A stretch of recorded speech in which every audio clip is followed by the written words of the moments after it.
Assalamualaikum warahmatullahi wabarakatuh. Halo teman-teman semua. Di sini kami dari kelompok 3 ingin mempresentasikan hasil diskusi kami mengenai nilai-nilai etika, kearifan lokal, dan best practice serta bad practice di yudikatif yang dibimbing langsung oleh dosen kami yaitu Pak Baskoro Wicaksono. Selamat menyaksikan. Merupakan ajaran untuk berperilaku yang baik dan benar sesuai dengan nilai-nilai keutamaan yang berhubungan dengan hakikat manusia. Sumaryadi menyatakan bahwa etika pemerintahan mengacu pada kode etik profesional khusus bagi mereka yang bekerja dan untuk pemerintahan. Nilai-nilai etika pemerintahan. Etika pemerintahan berhubungan dengan keutamaan yang harus dilaksanakan oleh para elit pejabat publik dan staf pegawai pemerintahan. Salah satunya lembaga negara yaitu yudikatif. Yudikatif adalah lembaga negara yang tugas utamanya sebagai pengawal, pengawas, dan pemantau berjalannya undang-undang dasar, dan juga pengawasan hukum di sebuah negara. Etika pemerintahan di yudikatif berkaitan dengan nilai-nilai keutamaan yang berhubungan dengan hak-hak dasar warga negara selaku manusia sosial atau makhluk sosial. Etika pemerintahan yudikatif adalah 1. Penghormatan terhadap hidup manusia dan HAM lainnya. 2. Kejujuran baik terhadap diri sendiri maupun terhadap manusia lainnya. 3. Keadilan dan kepantasan merupakan sikap yang terutama harus diperlakukan terhadap orang lain. 4. Kekuatan moralitas, ketabahan, serta berani karena benar terhadap godaan. 5. Kesederhanaan dan pengendalian diri. 6. Nilai-nilai agama dan sosial budaya termasuk nilai agama agar manusia harus bertindak secara profesional dan bekerja keras. Ada banyak kasus yang ditimbulkan dari bad practice dalam etika pemerintahan dalam lembaga yudikatif yaitu korupsi. Seperti contoh beberapa kasus ini. Seperti penangkapan hakim ad hoc di Bandung, Imas Dianasari oleh Komisi Pemberantasan Korupsi atau KPK, membuktikan bahwa korupsi di lembaga peradilan sudah sangat sistematik.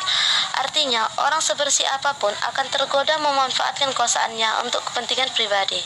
Menurut pakar hukum pidana Abdul Fikar Hajar, peristiwa hakim ad hoc tertangkap telah menghapuskan asumsi bahwa hakim ad hoc tidak selamanya bersih. Karena itu, dibutuhkan pengawasan yang ketat dari masyarakat, terutama sipil dan pers. Karena komisi yudisial belum bisa diharapkan maksimal dalam menjalankan fungsinya. Kasus korupsi di jajaran yudikatif yang lain ialah kasus yang menimpa Hakim Pengadilan Negeri Jakarta Pusat Syarifuddin Umar. KPK menetapkan Syarifuddin sebagai tersangka dugaan suap untuk memuluskan perkara penjualan aset perusahaan Jerman PT Sky Camping Indonesia atau SCI yang dinyatakan pailit. Aset tersebut berupa 2 bidang tanah di Bekasi senilai 16 miliar dan 19 miliar.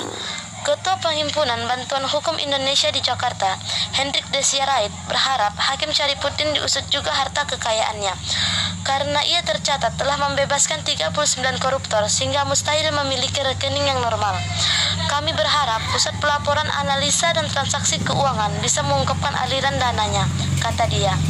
Hendrik juga menyesalkan penilaian Komisi Yudisial terhadap Hakim Syarifuddin.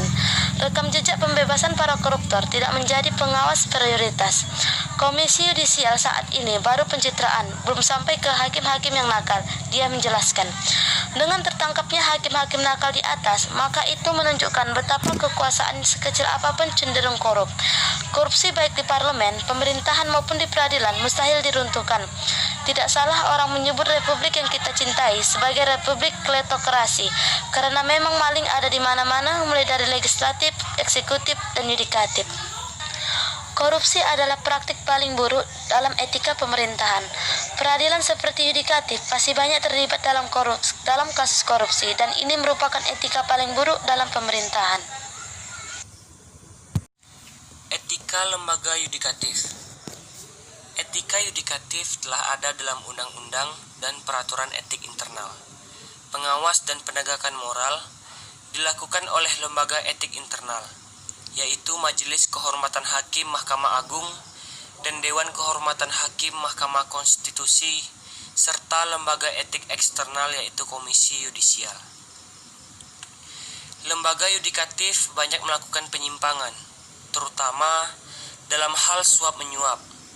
Banyaknya hakim dan pegawai pengadilan yang ditangkap KPK membuktikan bahwa pengadilan atau cabang kekuasaan yudikatif sedang dalam kondisi darurat korupsi. Karena kondisi pengadilan yang darurat, maka perlu ada langkah luar biasa untuk membersihkan praktik mafia hukum di pengadilan dan sekaligus mengembalikan citra pengadilan di mata publik. Hal ini bisa terjadi karena adanya sifat tamak dalam diri, gaya hidup yang sangat mahal, dan juga merasa tidak puas dengan apa yang sudah dia punya. Dalam hal ini diambil contoh kasus suap yang dilakukan oleh Ketua MK, yaitu Akil Mukhtar. Akil Mukhtar menerima suap hingga mencapai 57,78 miliar terkait pengurusan belasan sengketa pilkada di Mahkamah Konstitusi. Kejadian ini jelas menimbulkan kekecewaan bagi seluruh rakyat Indonesia, terutama bagi pihak-pihak yang pernah mengajukan gugatan di Mahkamah Konstitusi, tetapi putusannya tidak memuaskan. Tokoh lembaga hukum yang seharusnya memiliki amanat untuk menegakkan hukum dan menjadikan penegak hukum yang adil, Ketua Mahkamah Konstitusi juga seharusnya memiliki peranan penting dalam posisi hukum di Indonesia. Disebutkan bahwa kegiatan Mahkamah Konstitusi merupakan salah satu cabang kekuasaan kehakiman menurut Undang-Undang Dasar 1945, tetapi kenyataan ini berbeda. Sumpah yang diucapkan seorang hakim konstitusi tidak menjamin untuk melakukan korupsi. Kearifan lokal. Kearifan lokal sebagai suatu pengetahuan yang ditentukan oleh masyarakat lokal tertentu, yang diadopsi melalui kumpulan pengalaman dan diintegrasikan dengan pemahaman terhadap budaya keadaan alam suatu tempat. Adanya adagium yang mengatakan bahwa hukum selalu ketinggalan zaman dibandingkan dengan perkembangan masyarakat. Untuk itu, hakim sebagai presentasi bidang yudikatif senantiasa harus melengkapi diri dengan ilmu hukum, teori hukum, dan filsafat hukum. Hakim tidak boleh membaca secara normatif atau terlihat saja, tapi dituntut untuk dapat melihat secara lebih dalam, lebih luas, dan lebih jauh ke depan. Perspektif kekuasaan kehakiman menjadi standar penilaian utama konsep mengadili menurut hukum dalam peradilan pidana. Pasal 5 ayat 1 Undang-Undang Kekuasaan Kehakiman yang memberikan dasar kewenangan hakim untuk menggali, mengikuti, dan memahami nilai-nilai hukum dan rasa keadilan yang hidup dalam masyarakat. Kearifan lokal adalah pandangan hidup dan ilmu pengetahuan serta berbagai strategi kehidupan yang berwujud aktivitas yang dilakukan masyarakat lokal dalam menjawab berbagai masalah dalam pemenuhan kebutuhan mereka. Bentuk-bentuk kearifan lokal dalam masyarakat dapat berupa nilai, norma, etika, kepercayaan, adat istiadat, dan aturan khusus. Beberapa motivasi yang harus digerakkan agar kearifan lokal bisa dilestarikan. Yang pertama, motivasi untuk menjaga, mempertahankan, dan mewariskan warisan budaya lokal yang diwarisinya dari generasi sebelumnya. Yang kedua, motivasi untuk meningkatkan pengetahuan dan kecintaan generasi penerus bangsa terhadap nilai-nilai sejarah kepribadian bangsa dari masa ke masa melalui pewarisan khasanah budaya dan nilai budaya secara nyata yang dapat dilihat, dikenang, dan dihayati. Yang ketiga, motivasi untuk menjamin terwujudnya keragaman atau variasi lingkungan budaya.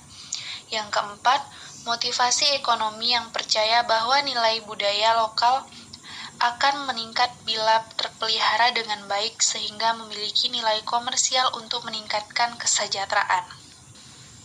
Dan yang terakhir, motivasi simbolis yang meyakini bahwa budaya lokal adalah manifestasi dari jati diri suatu kelompok atau masyarakat sehingga dapat menumbuh kembangkan rasa kebanggaan, harga diri, dan kepercayaan diri yang lebih kuat. Hakim dalam membuat rumusan putusan terdapat beberapa tahapan yang bertujuan agar penemuan hukum lebih sistematis. Sudikno Mertokusumo mengemukakan bahwa dalam mengadili suatu perkara hakim harus melakukan tindakan secara bertahap mulai dari mengkonstatir, mengkualifisir, dan mengkonstituir. Lebih lanjut, Sudikno Mertokusumo mengemukakan bahwa putusan yang ideal tercermin dari alur penalaran hukum yang dilakukan seorang hakim dalam menemukan hukum. Penemuan hukum bukan semata-mata oleh penerapan hukum terhadap peristiwa konkret, tetapi sekaligus juga penciptaan hukum dan pembentukan hukum. Sedangkan Paulus Effendi Lotulung merumuskan tahapan-tahapan pembuatan putusan sebagai berikut. Yang pertama, membandingkan antara fakta-fakta dan norma hukum. Yang kedua, melakukan pemilihan berbagai alternatif. Yang ketiga, melakukan penilaian melalui metode interpretasi, jurisprudensi, dogma, atau teori. Yang keempat, mencari landasan hukum tertulis atau tidak tertulis. Yang kelima, menyusun argumentasi berdasarkan penalaran hukum. Dan yang terakhir, menjatuhkan putusan. Untuk menghadapi permasalahan yang kompleks dalam kehidupan berbangsa dan bernegara, maka lembaga peradilan sebagai lembaga yang berfungsi menegakkan hukum harus mempergunakan peran yang demikian sentral untuk menyelesaikannya. Karenanya, lembaga peradilan harus mempunyai kemampuan yang memadai. Kemampuan lembaga peradilan untuk menyelenggarakan fungsinya sangat dipengaruhi oleh kemampuan elemen-elemen dalam sistem peradilan. Karena lemahnya dalam salah satu elemen dalam sistem peradilan sangat menentukan keberhasilan dalam menyelenggarakan fungsinya untuk mengadili perkara sesuai dengan hukum dan keadilan. Kearifan lokal dapat difungsikan oleh hakim dalam putusannya. Salah satu wujudnya adalah perdamaian dalam perkara perdata dengan memaksimalkan Peraturan Mahkamah Agung Nomor 1 Tahun 2016. Perdamaian sebagai bentuk salah satu kearifan lokal mengandung arti yang tinggi bagi para pihak dalam perkara perdata. Hal yang sama juga berlaku dalam perkara pidana. Perlunya hakim mempertimbangkan kearifan lokal dalam putusannya, karena adanya manfaat yang lebih utama yang merupakan tujuan dari hukum pidana adalah mencapai ketertiban dan ketentraman dalam masyarakat. Berikut merupakan contoh yang terjadi bad practice dalam komisi yudisial. Bad practice yang ditunjukkan oleh penyidik dan penuntut umum. Dalam hal ini, kepolisian dan kejaksaan adalah pelimpahan berkas perkara yang berkali-kali. Ini adalah penerapan pasal yang keliru, ketika mestinya hanya satu kali terjadi pelimpahan berkas perkara. Dengan waktu yang sangat banyak, menyita waktu bagi kepolisian untuk melengkapi berita acara penyidikan. Praktis saja waktu atau masa penahanan tersangka akan berjalan terus-menerus hingga melewati masa penahanan.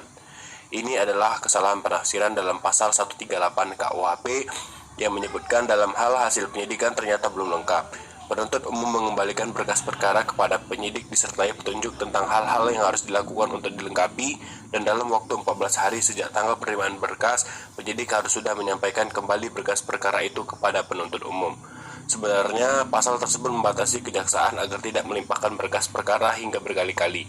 Hanya dapat dilakukan pelimpahan satu kali. Namun di lapangan kepolisian dan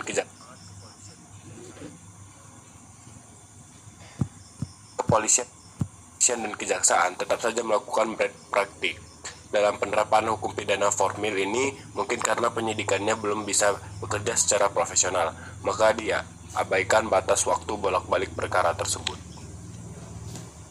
Jika memang tidak dapat memenuhi syarat untuk ditingkatkan perkara tersebut ke tingkatan penuntutan, maka lebih baik kejaksaan mengeluarkan surat penghentian penyidikan dan penuntutan. Berdasarkan pasal 139 KUHP, penuntut umum dapat menghentikan penuntutan jika memang tidak cukup alat bukti.